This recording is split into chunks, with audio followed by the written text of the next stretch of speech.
महाकवि कालिदास गद्य कृति के रचयिता नरपत बारहट हड़वेचा है। महापुरुषों की जीवनियां उनकी प्रसिद्ध कृति है। प्रस्तुत जीवनी महाकवि कालिदास में कालिदास के जन्म और परिचय का एवं उनकी प्रसिद्ध साहित्यिक रचनाओं का विवरण है। कालिदास को हम मात्र संस्कृत के महाकवि के रूप में जानते हैं। स्वयं महाकवि कालिदास ने अपने विषय में कुछ नहीं लिखा है। हर्षचरित के शुरू में कवि बाण ने कालिदास का उल्लेख किया है। इससे पता चलता है कि कालिदास बाण से पहले हुए हैं। एक स्थान पर स्वयं कालिदास ने अपने अभिभावक के रूप में विक्रम नाम का उल्लेख किया है।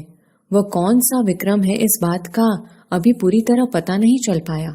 फिर भी उन्हें राजा विक्रमादित्य और राजा भोज का समकालीन मानकर कितनी ही कथाओं का नायक बनाया गया है।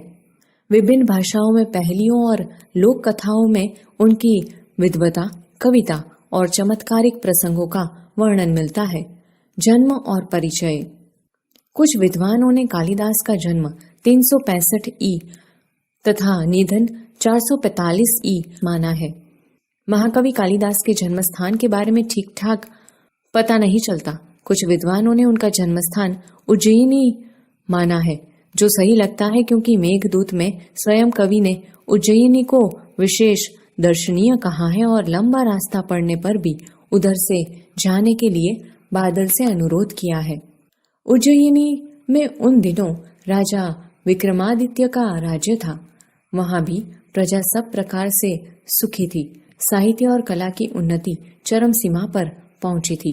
राजा विक्रमादित्य ने अपने नाम से ही विक्रम संवत चलाया था। समय समय पर उन्होंने सोने के जो सिक्के चलवाए थे, उनसे उनके राज्यकाल का ठीक ठीक पता चलता था। विक्रमादित्य के शासन काल में जितना वैभव देश में था, जितनी साहित्य तथा कला की उन्नति हुई, उतनी कभी नहीं हुई। एक से बढ़कर एक कवि, साहित्यकार और वैज्ञानिक इस युग में उत्पन्न हुए। राजा विक्रमादित्य स्वयं साहित्य और संगीत के अच्छे जानकार थे। संस्कृत भाषा की उन्नति भी इस काल में ही अधिक हुई। अपने पूर्व जीवन के बुद्धू माने जाने वाले कालिदास विक्रमादित्य के दरबारी कवियों में सर्वश्रेष्ठ थे। कालिदास के अतिरिक्त 8 और कवि भी दरबार में थे जो नवरत्न कहलाते थे। कालिदास के विषय में कहा जाता है कि वे युवावस्था तक निरक्षर थे। जिस डाल पर बैठते उसे ही काटते थे।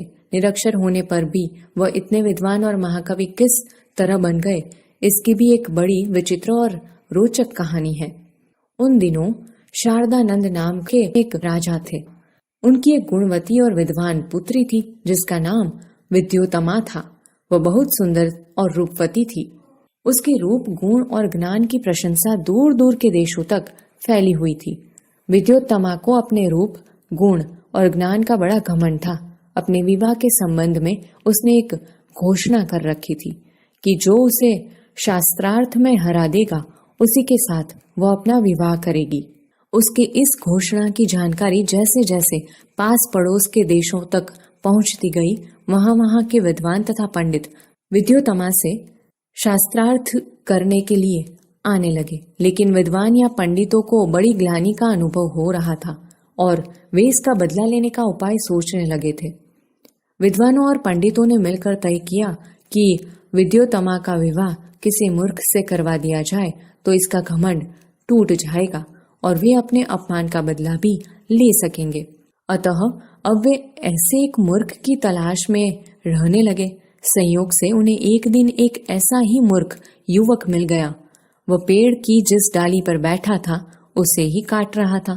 पंडितों ने तथा विद्वानों को लगा कि उससे बड़ा मूर्ख और कौन होगा, इसलिए पंडितों ने उसे पेड़ से नीचे उतारा और समझा बुझाकर एक सुंदर राजकुमारी से उसका विवाह करा देने की बात कहकर तथा लालच देकर अपने साथ चलने को राजी किया।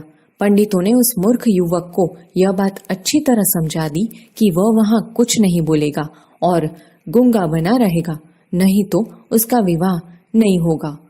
वह मूर्ख युवक बड़ा खुश हुआ। उसने पंडितों की बात मान ली और उनके द्वारा दिए गए अच्छे अच्छे कपड़े पहन लिए। पंडित उसे विद्योत्तमा के पास शास्त्रार्थ के लिए ले गए। राजकुमारी विद्योत्तमा को उस मूर्ख युवक का परिचय देते हुए पंडितों ने बताया कि ये हमारे गुरु हैं और बहुत बड़े विद्वान हैं, शास्त्रों के जानकार हैं, आपके साथ शास्त्रार्थ करने यहाँ आए हैं। लेकिन उन दिनों मौन व्रत चलने के कारण ये संकेत से ही शास्त्रार्थ करेंगे। विद्योत्तमा पंडितों की यह छल भरी बात नहीं समझ सकी और शास्त्रार्थ के लिए तैयार हो गई। उसने युवक को एक उंगली दिखाई जिसका भाव था कि ईश्वर एक है। वह मूर्ख युवक ने समझा कि यह मेरी एक आंख फोड़ डालना चाहती है। उसने 2 उंगलियां दिखाते हुए उसकी दोनों आंखें फोड़ डालने का संकेत किया।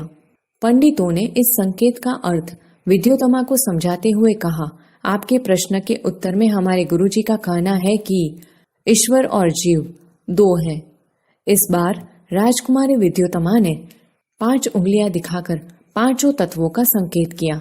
उस मूर्ख ने समझा कि वे मेरे मुंह पर तमाचा मारने का संकेत कर रही है। उसने मुट्ठी बांधकर तमाचे का जवाब गुस्से से देने का संकेत किया। पंडितों ने इस बार भी विद्योत्तमा को इस संकेत का अर्थ बताते हुए कहा, आपने 5 उंगलियों से 5 तत्वों का संकेत किया था, लेकिन हमारे गुरुजी का कहना है कि 5 तत्वों के मिलने से ही सृष्टि का निर्माण होता है, अलग अलग रहने में नहीं। इस तरह उपरोक्त शास्त्रार्थ में विद्योत्तमा ने उस मूर्ख युवक से अपनी हार मान ली और दोनों का विवाह धूमधाम से पंडितों ने करवा दिया। एक दिन की बात है, एक ऊंट की बोली सुनकर वह मूर्ख युवक अपना मौन व्रत भूलकर यकायक बोल उठा, उठ र। उनको बोलते सुनकर विद्योत्तमा चौंक उठी। उसे पता चला कि उसका पति कोई विद्वान पंडित नहीं बल्कि एक बहुत बड़ा मूर्ख है। पंडितों की छल भरी बातों का अर्थ अब उसकी समझ में आ गया। विद्योत्तमा को बहुत मानसिक दुख पहुंचा और उसने अपने महल में कालिदास के प्रवेश पर रोक लगा दी और द्वार बंद कर लिए। कठोर उपासना से उसे माँ काली का वरदान प्राप्त हुआ और उसे काली का दास होने के कारण कालिदास नाम प्राप्त हुआ। शीघ्र की कालिदास सारी विद्याओं को सीखकर प्रवीण हो गए। राजनीति, धर्मशास्त्र और साहित्य का अच्छा ज्ञान प्राप्त कर वह फिर से विद्योत्तमा के पास लौटे। द्वार तब भी बंद था। कवि ने अपने विद्वान होने के प्रमाण स्वरूप संस्कृत में द्वार खोलने के लिए विद्योत्तमा से प्रार्थना की। अनावृत कपाट द्वार देहि।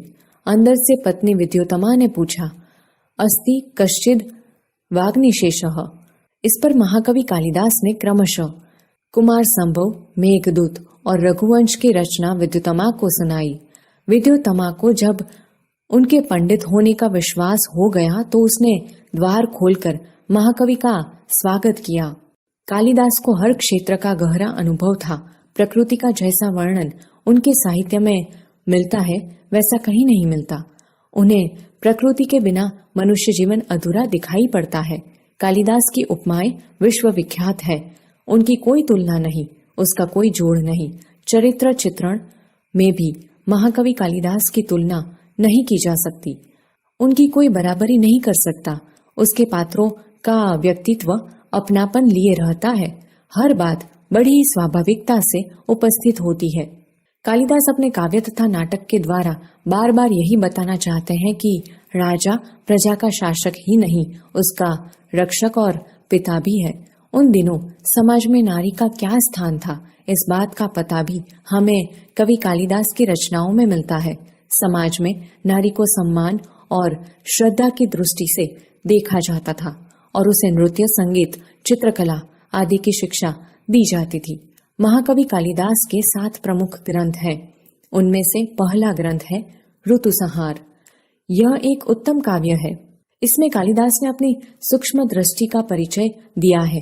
ऋतुओं का तथा प्रकृति का जितना सुंदर चित्रण काव्य में है उतना कालिदास के अन्य ग्रंथों में नहीं है। मालविकाग्नि मित्र कालिदास का दूसरा ग्रंथ और पहला नाटक है। उसमें 5 अंक और विदिशा के राजा अग्निमित्र तथा विदर्भ की राजकुमारी मालविका की प्रेम कथा है। तीसरा ग्रंथ विक्रमोर्वशीयम कालिदास का दूसरा नाटक है। इसमें 5 अंक है तथा महाराज पुरुरवा और उर्वशी की प्रेम कथा का चित्रण किया गया है। कुमार संभव का काव्य है और इसमें शिव पार्वती के विवाह से लेकर कुमार कार्तिकेय के जन्म और उसके द्वारा तारकासुर के वध तक की कथा का वर्णन है। मेघदूत कालिदास का 5वां ग्रंथ है।